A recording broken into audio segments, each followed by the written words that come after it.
आज यहाँ पर हरमू मैदान में वेंडर लोग हैं जो कि फुटपाथ का दुकान लगाते हैं और उसको नगर निगम के द्वारा झारखंड सरकार के इशारे पर उनके दुकान को उजाड़ दिया गया है, जिसका हमने विरोध किया था।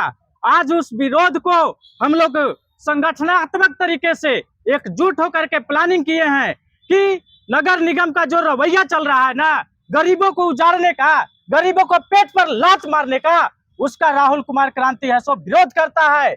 अगर नगर निगम को उनके छोटे मोटे दुकान को उजाड़ना ही था तो सबसे पहले उसको अनाउंस करना चाहिए था, नोटिस देना चाहिए था। ये नहीं कि एकाएक जेसीबी ले जा करके और उनके दुकान को उजाड़ देना चाहिए था।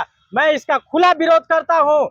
मैं नगर निगम से मांग करता हूँ कि इन सभी वेंडर को जो कि छोटे मोटे दुकान लगा करके अपने बाल बच्चे को पालन पोषण करते थे, इनको है सो दुकान मुहैया कराया जाए।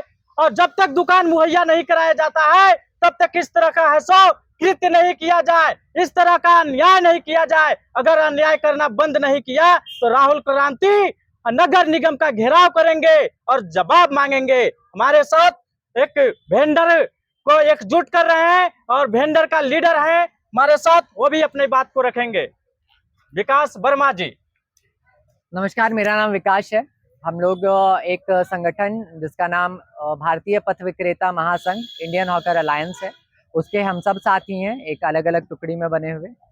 हमारी मांग बस इतनी है कि 2014 स्ट्रीट वेंडर एक्ट के आधार पे हम सब का सर्वे होना चाहिए था। यहाँ पे जितने भी फुटपाथ दुकानदार हैं, उस सर्वे के आधार पे हर किसी को सर्टिफिकेट ऑफ वेंडिंग जारी करना था। ये सब जारी किए बगैर, ये सब सारा कुछ किए बगैर इनको धड़ल्ले से बुरे तरीके से हटाया जा रहा है, निकाला जा रहा है। जहां से इनकी रोजी रोटी चलती है, जहां से इनका परिवार चलता है, जहां से इनके बच्चे पढ़ते लिखते हैं, जहां से इनके परिवारों में इलाज होती है, उन सब चीजों को दरकिनार करते हुए इनको धड़ल्ले से अतिक्रमणकारी का नाम दे करके हटाया जा रहा है, जो सिरे से गलत है। क्योंकि कोई भी फुटपाथ दुकानदार अतिक्रमणकारी नहीं है। हमारे 2014 एक्ट के आधार पर और उसी के आधार पर जो झारखंड में 2017 में योजना बनी है, उस आधार पे किसी भी फुटपाथ दुकानदार को अतिक्रमणकारी नहीं कहा गया है, उनको प्रॉपर व्यवस्था देने की बात है। मगर ये सब कुछ ना करते हुए ये सिरे से कानून का उल्लंघन कर रहे हैं। ये हमें हटाने के लिए आ जाते हैं, जबकि ये किसी भी तरह का कोई नोटिस नहीं देते हैं। जबकि हमारे कानून में ये लिखा हुआ है, प्रावधान है कि किसी भी फुटपाथ दुकानदार को अगर उसकी जगह से हटाने आए हैं तो 30 दिन पहले नोटिस देना अनिवार्य है। अगर कोई भी उसका सामान आप जब्त कर रहे हैं तो जब्तीनामा यानी सीजर मेमो देना अनिवार्य है। अगर आप किसी को हटाने आए हैं तो टाउन वेंडिंग कमेटी में इस बात को पारित करते हुए उनको पुनर्वास देने की व्यवस्था देने की बात की गई है कि अगर आप एक जगह से उनको हटा रहे तो उनको किसी और जगह पे व्यवस्था देनी पड़ेगी।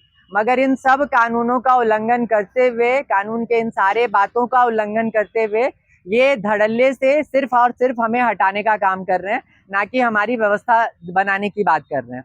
तो ऐसे में हम जो जितने भी परिवार हैं, जितने भी स्ट्रीट वेंडर हैं, ये क्या करें और इनके बच्चे क्या करें? ये क्या चाहते हैं? पढ़ाई लिखाई छोड़ दें, किसी और गैर कानूनी कामों में सब लिप्त हो जाएं, या किस तरीके से अपने परिवार का भरण पोषण करें? क्या भूखे मरने की नौबत आ जाए, ये चाहते हैं? ये व्यवस्था नहीं दे रहे हैं कुछ भी।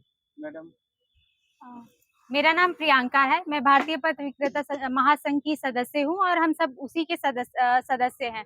हमारी बस सरकार से यही एक मांग है कि जो भी जिस तरीके से अभी अतिक्रमण बताकर हमें हटाया जा रहा है, तो हमारा ये मांग है कि कानूनी तरीके से, कानूनी प्रक्रिया करके वो हमें 2014 के कानून के तहत हमें एक व्यवस्था दी जाए, उसके बाद उसको हटाया जाए।